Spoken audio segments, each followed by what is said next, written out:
participé très récemment à une superbe dégustation qui a eu lieu dans un cadre d'un restaurant où j'avais été il y a peu de temps, qui s'appelle La Passerelle. Vous trouverez d'ailleurs une vidéo avec des flacons assez exceptionnels. C'était une soirée extraordinaire. J'ai eu le bonheur de faire la connaissance de Michael, qui est le restaurateur, le patron du restaurant, qui est un amateur de vin, qui a une sélection à la carte qui est assez impressionnante, qui en plus a le sens vraiment de l'hospitalité, de la convivialité, du partage, de la générosité. J'ai adoré ce moment. Je ne pensais pas y retourner aussi vite. Il se trouve qu'il y a 2-3 semaines, j'avais aussi participé à une autre dégustation dans un autre lieu avec Maxime et le Nez de Saint-Pierre Paris autour des vins du Jura. Là, j'ai fait la connaissance de Karima, qui est une passionnée de vin et qui m'a contacté pour me dire, voilà, écoute, j'organise une dégustation à la Passerelle. Alors, j'étais surpris. Je ne pensais pas justement y retourner aussi vite, autour des vins corses. Alors les vins corses, c'est loin d'être ma spécialité, même si j'en déguste depuis assez longtemps. J'ai connu, je dirais, des signatures comme Yves Leccia, comme Clonic Rossi, en particulier les muscats du Cap Corse, qui sont tellement particuliers. Mais je ne pensais pas me retrouver comme cela, dans un groupe de 9 personnes. Je ne connaissais que Karima, j'ai fait la connaissance des autres le soir même. C'était un super moment. Michael nous a accueillis de manière fantastique et puis chacun a porté son dû, son partage, c'est-à-dire choisissait une cuvée de vin. Alors, et c'est Karima derrière qui a orchestré le tout entre les vins blancs, les vins rouges, de manière à ce qu'il y ait une logique dans la répartition des couleurs, des styles de vin. Et autour de cela, les cuisines du restaurant, sous la houlette de Michael, se sont mis en 4 pour nous concocter un repas qui allait, je dois dire, absolument merveilleusement avec les vins que nous avons dégustés.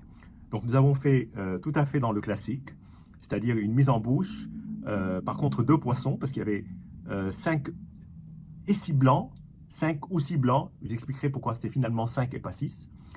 Il y avait aussi 5 rouges, 5 ou 6 rouges, 6 rouges, et nous avons fini avec un vin plutôt de dessert. Je vous laisse la surprise. Bien, alors cette soirée, les vins, nous les avons apportés, ils ont été ouverts, donc nous les avons dégustés, je dirais, sur toute la soirée. Et puis, il y a eu ce balai de plats qui sont venus accompagner chacun des vins ou chacun des doubles ou triples vins, puisque en fait les vins étaient soit servis seuls, soit en paire, soit à 3, de manière à rythmer le repas au rythme de la cuisine et évidemment avec les mariages entre les vins et les plats. Alors il se trouve que Michael est connaisseur fin des vins, mais en particulier connaît bien les vins corses, et en plus il nous a réservé des surprises au niveau culinaire auxquelles on ne s'attendait pas forcément. Alors, nous avons commencé par une mise en bouche qui était absolument superbe, comme on pourrait appeler finger food, c'est-à-dire c'est vraiment un amuse-bouche que vous prenez avec les doigts et sans fourchette ni couteau, si vous le voulez. Hein. Moi, je suis d'origine libanaise, on fait beaucoup de finger food depuis très longtemps. Une partie des mésés, si vous avez l'habitude, c'est très classique. Et les Corses, j'imagine aussi, plus on est au sud, plus on est à l'aise parfois sur certains plats sans découvert, et plus on est au nord, et plus évidemment on est attaché à toute le cérémonial autour du repas. Mais ça, c'est un autre sujet. Là, on n'était pas en Corse, mais c'est comme si on était en Corse. C'était un vrai voyage à travers à la fois la cuisine et puis évidemment, bien entendu, les vins. Nous avons commencé avec un premier vin qui est le Myrtus blanc de San Armetu. Alors, la majorité des blancs, sauf un, étaient à base majoritaire, parfois même 100%, Vermentino, parfois avec un autre cépage assez connu de la Corse, qui est le Bianco Gentile. Il faut voir aussi que Vermentino, c'est un cépage à la fois corse, c'est aussi un cépage du sud de la France, qu'on appelle parfois Vermentino, parfois qu'on appelle tout simplement le Rolle, et qu'on retrouve en Italie. J'ai eu l'occasion de déguster d'excellents vins italiens à base de Vermentino. En Corse, c'est avec un U, même si on trouve les deux avec le O ou le U, les deux orthographes.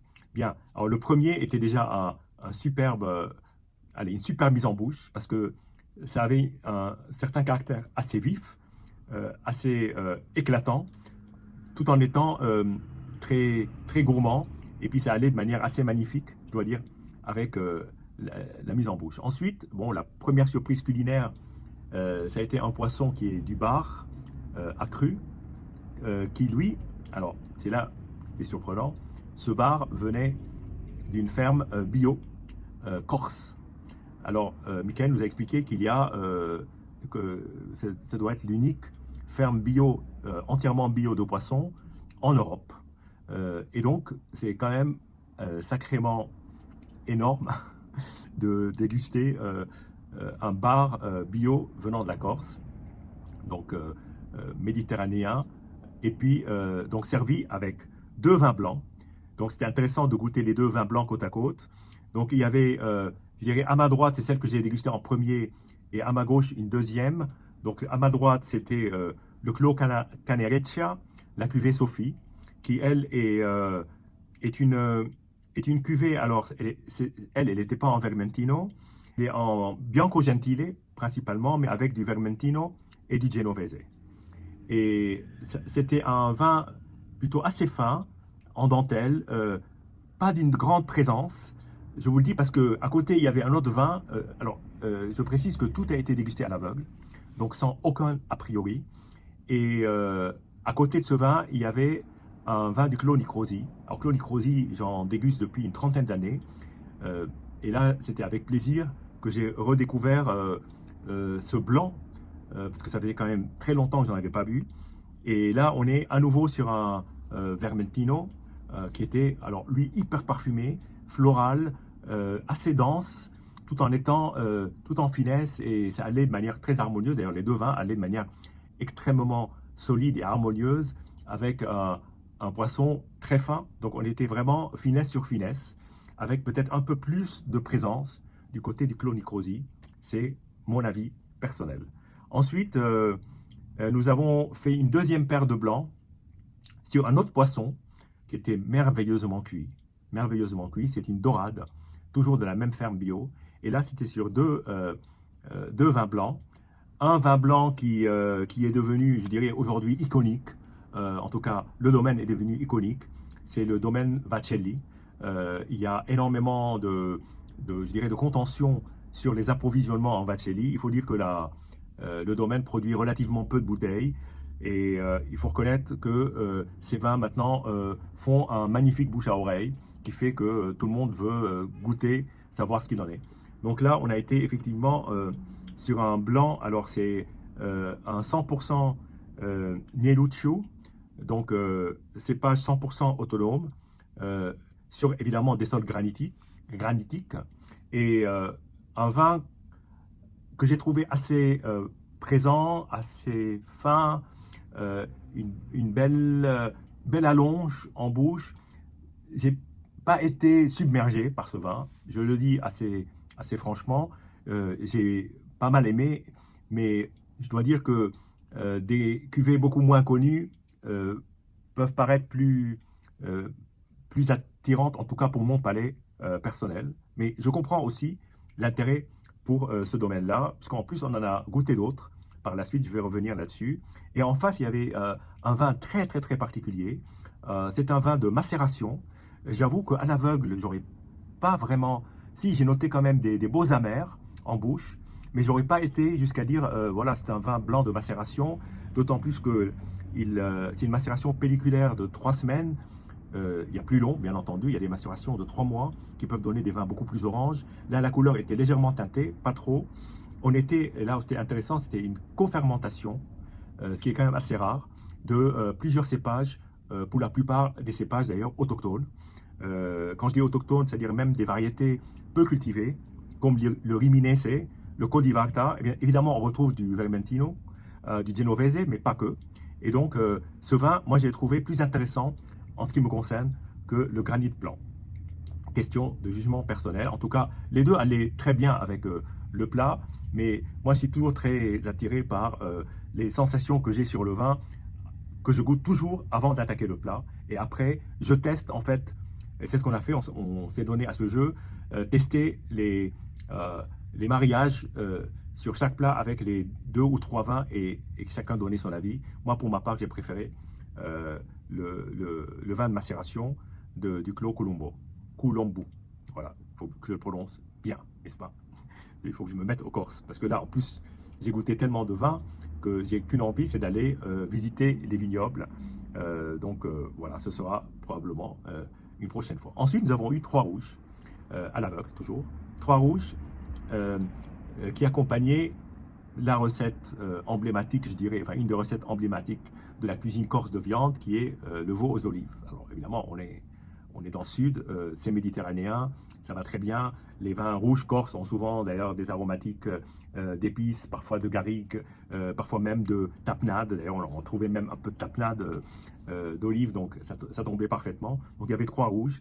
Alors moi, j'ai assez vite et bien reconnu celui que j'avais apporté, puisque celui que j'avais apporté, c'était domaine Comte Abatucci, ministre impérial. J'avais tenu à apporter un vin avec un peu de bouteille. C'était pas la plus vieille bouteille, mais quasi, en 2015.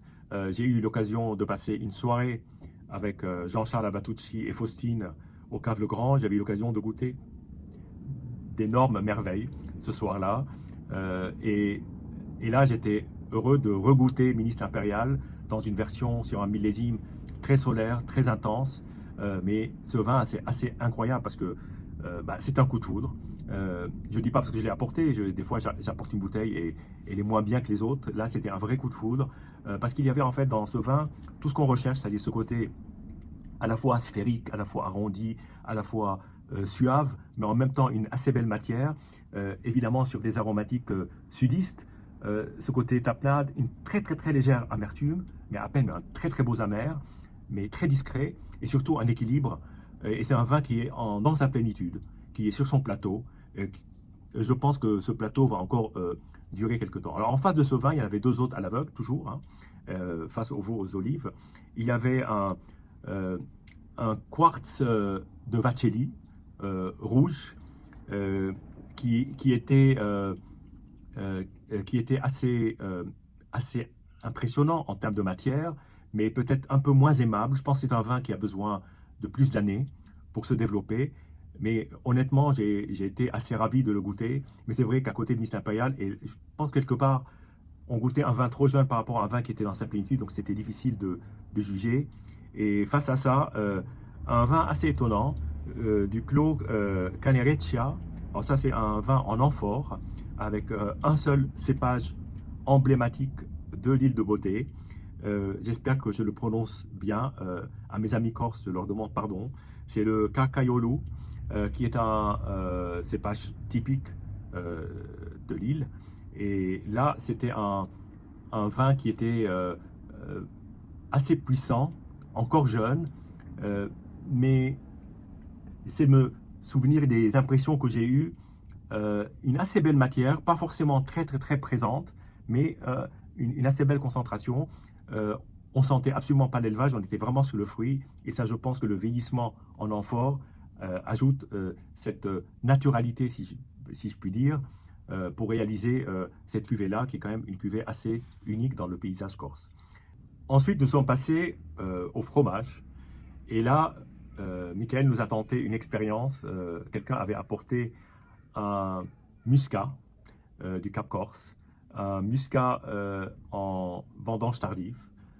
Ça, c'est une des grandes spécialités des vins corses, donc un vin liquoreux. Et nous l'avons tenté sur un fromage corse, évidemment un brebis. Je dois dire que l'expérience est assez surprenante, mais je voudrais d'abord parler du vin parce que le vin a été un énorme coup de cœur, vraiment énorme coup de cœur. C'est un vin, alors c'est Muriel Giudicelli qui réalise d'ailleurs que des belles cuvées. Et là, je goûtais son muscat pour la première fois et je dois reconnaître, donc la cuvée s'appelle 2,5. Je dois reconnaître que c'était grandiose.